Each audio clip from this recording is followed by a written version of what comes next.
सीखेंगे माइंड में मल्टीप्लिकेशन करना एक नए तरीके से। 14 × 7 है। अब इन दोनों को मल्टीप्लाई करना थोड़ा सा मुश्किल है ना माइंड में, तो हम यूज करेंगे डबल और हाफ की टेक्निक। वो क्या होगी? 14 का कर देंगे हम हाफ। 14 का हाफ क्या होगा? 7।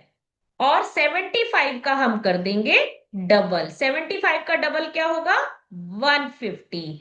अब बताओ, 7 का टेबल तो हमें आता ही है ना। अब हम 7 को 150 से मल्टीप्लाई कर लेंगे। 7 5 × 35, 3 हो गया कैरी, 7 1 × 7 एंड 3 10। तो ये आ गया इसका आंसर। अब एक और एग्जांपल देखते हैं। 18 × 35। अब यहां भी हम यूज करेंगे डबल और हाफ की टेक्निक। 18 का कर देंगे हाफ, यानी कि उसको 2 से डिवाइड, आ गया 9। और 35 का कर देंगे डबल। 35 टूजा अगर नहीं पता तो 35 को 2 टाइम्स ऐड कर लो माइंड में, इट इज 70। तो 9 × 7 क्या होता है? 63। तो 9 × 70 क्या हो गया? 630। तो देखो कितनी आसानी से हमारा ये आंसर आ गया। और कुछ और एग्जांपल्स इसके तुम्हें समझाती हूं। 22 × 45। अब इसको भी क्या करेंगे? डबल और हाफ। 22 का कर दो हाफ तो वो हो गया 11। और 45 का कर दो डबल। अगर 2 से मल्टीप्लाई माइंड में मुश्किल लगता है तो 45 को 2 बार प्लस कर लो, तो वो हो गया 90। 11 9 99 और 11 90 सा हो गया 990। आओ जाते जाते एक और एग्जांपल समझा जाती हूँ। 26 × 75। अगेन हम क्या करेंगे? डबल और हाफ। सबसे पहले हम 26 का हाफ करेंगे, यानी कि 26 को हम करेंगे 2 से डिवाइड, तो वो आ गया 13। और 75 का डबल तो आपने अभी देखा ही, तब जल्दी से प्लस करो माइंड में। 75 + 75 150।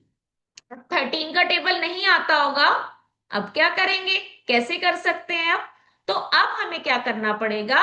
हम इसको 2 पार्ट्स में